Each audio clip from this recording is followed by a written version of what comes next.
Music and Mother Courage. Hi, I'm Moira Phan, and I'm an American Studies major in the class of 2022. Last fall, I took a class in the German department called Catholic-Protestant Conflict in Literature and Media, taught by Dr. Mary Helen Dupree. The presentation that follows is based on a project I completed for this class on Bertolt Brecht's play, Mother Courage and Her Children, a Chronicle of the 30 Years' War. First, this is my abstract, which explains how my research aims to examine the purpose and technical applications of music in Bertolt Brecht's Mother Courage through the classic Brechtian performance concepts of gestus and verfremdung. Next, my research approach. As I had never heard of Brecht or Brechtian theater, Professor Dupree was my first point of contact for this research project. With her introduction to the basic Brechtian concept of gestus, I checked out the 30-plus books on Brecht and musical performance from our consortium libraries and got to work reading.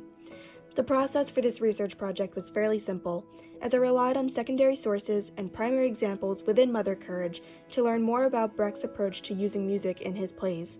What most challenged me during this experience was synthesizing all of the highly technical and deeply philosophical concepts within Brechtian theater into a clearly communicated 10-minute presentation.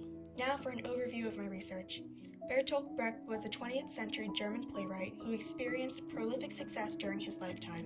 One of his more famous plays, he wrote Mother Courage and Her Children around 1938-39. The play was based on Grimmelhausen's 17th century novels, The Adventures of Simplicius Simplicissimus and Mother Courage, which were inspired by the events of the 30 Years' War, a contemporary European religious war.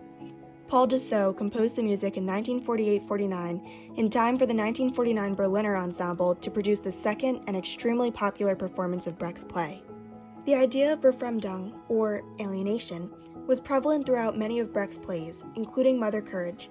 According to Brecht's essays found in Brecht on Performance, songs are musical insertions and never grew out of the action of the play. Within a play, Brecht wanted every line, movement, song, and interaction to provoke critical thought within his audience. However, Brecht worried that music could naturally seduce the audience into a lull or false sense of security. For this reason, musical sequences for Brecht were interruptions meant to distance the audience from the dramatic elements of the play and provoke their own critical analysis. So because he wanted music to provoke critical thought, he needed it to alienate the audience from the storyline of the play, rather than lull the audience into complacency. Another crucial theory of Brechtian theater is music as gestus. A gestus, or gesture, is any aspect of the play that acts to provoke critical thought within the audience. A gestus must be able to stand on its own, meaning that it is separate from other gestures, but it also must be so crucial to the meaning of the play that the story would unravel if it were to be removed. For Brecht, gestures could include the musical accompaniment, lyrics, the act of singing, and the intonation and movements of the actors, to name a few. As theater director and author Stephen Unwin writes, each gestus captures a particular set of interlocking attitudes, and the sum total offers the audience a chart of the society that is portrayed, along with the social and political analyses that the play is trying to convey to the audience. Thus, as scholar Kim Kowalski writes, Brecht cares little for musical autonomy and expressivity, and instead would rather that individual musical elements act as gestures to provoke critical thought within his audience. So how would Brecht apply his theories of performance in his plays?